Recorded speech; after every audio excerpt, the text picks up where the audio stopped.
भारतीय इतिहास संशोधक मंडळ इथे येण्याचं मला ही माझी पहिलीच वेळ. गेली अनेक वर्ष आज जाऊ, उद्या जाऊ, यावेळेला जाऊ, परत जाऊ, पुढच्या वेळेला नक्की जाऊ, हे होत होत होत यावेळेला कारणच तसं ठरलं की मला यावंच लागलं.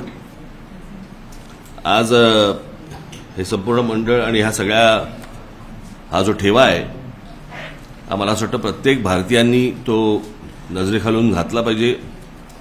आपला इतिहास काय, आत्ता पांडुरंगराव मला जो काही इतिहास सगळे सांगत होते, इतक्या हजारो वर्षाचा इतिहास आपल्याकडे असताना, खास करून महाराष्ट्रामध्ये असताना, म्हणजे खरं म्हणायला गेलं तर महाराष्ट्राकडे इतिहास आहे, बाकीच्यांकडे फक्त भूगोल आहे.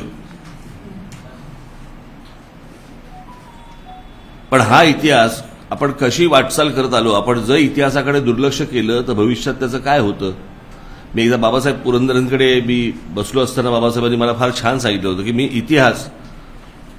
इतिहास का वाचावा, तर वर्तमानात कसं जगावं आणि भविष्यात कसं जगावं हे इतिहास तुम्हाला समजून सांगत असतो. त्याच्यात केलेल्या चुका ह्या परत करू नयेत, त्याच्यात उभे केलेले आदर्श हे पुढे न्यावेत, आणि या गोष्टींसाठी म्हणून इतिहास मला असं वाटतं वाचला पाहिजे, प्रत्येकाने वाचला पाहिजे. खास करून आपल्या महाराष्ट्राचा इतिहास तर नक्कीच वाचला पाहिजे. आज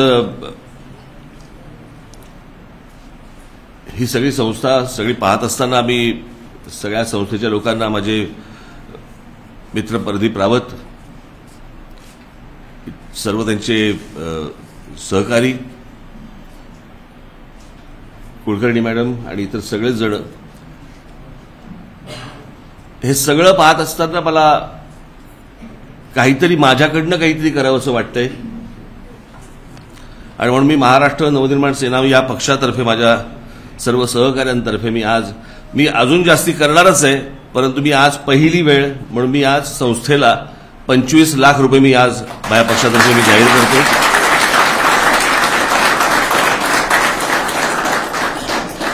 कारण हे वाढलं पाहिजे, हे मोठं झालं पाहिजे, हे वृद्धिंगत झालं पाहिजे, हे लोकांपर्यंत पोहोचलं पाहिजे, भविष्यातल्या येणाऱ्या पिढ्यांपर्यंत हे पोहोचलं पाहिजे. हा काय साधासुद्धा इतिहास नाही. हा नुसतं आपल्या छत्रपती शिवाजी महाराज की जय म्हटलं की आम्हाला इतिहास कळला असा तो इतिहास नाहीये. त्या बाबासाहेबांचं एक व्याख्यान मी ऐकलं होतं, त्याच्यामध्ये फार सुंदर त्यांनी सांगितलं होतं. त्यांच्या एका मित्राला त्यांनी विचारलं की ते त्यांचे मित्र परदेशी राहायचे, तर त्यांनी असं विचारलं, अरे तुम्हाला इंग्लंडला वगैरे असं तिकडचे जे काही महापुरुष, तिकडचे लढवई जे कोणी होऊन गेले तिकडचे, यांचे काही पुतळे बितळे तुम्हाला काही दिसतात का तिकडे. ते एका माणसाने सांगितलं, मी लक्ष नाही होतं मी काही लक्ष दिलं नाही. दुसऱ्याने सांगितलं की नाही म्हणे, आमच्याकडे तसे काही तिथे परदेशामध्ये तशा प्रकारचे पुतळे वगैरे नाहीये, मे विन्स्टन चर्चिलचे असतील किंवा अजून कोणाचे.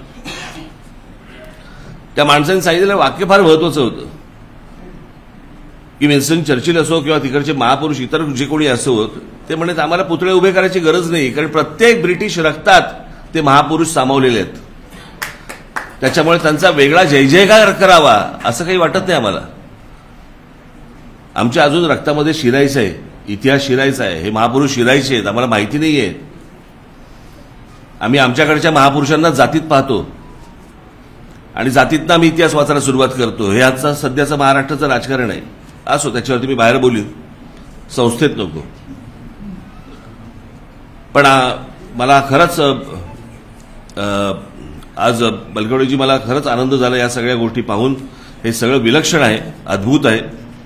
आणि आज खरं माझं येण्याचं कारण म्हणजे मला मध्यंतरी एक आपण पाहिलंही असेल, कदाचित ऐकलंही असेल, आमचे बाळा नांदगावकर, ही बाबरी मशीद ज्यावेळेला त्याचा ढाचा पडला त्यावेळेला जी सगळी लोक इथून गेले होते, त्याच्यामध्ये बाळा नांदगावकर देखील तिकडे त्याच्यामध्ये होते, कारसेवक म्हणून होते.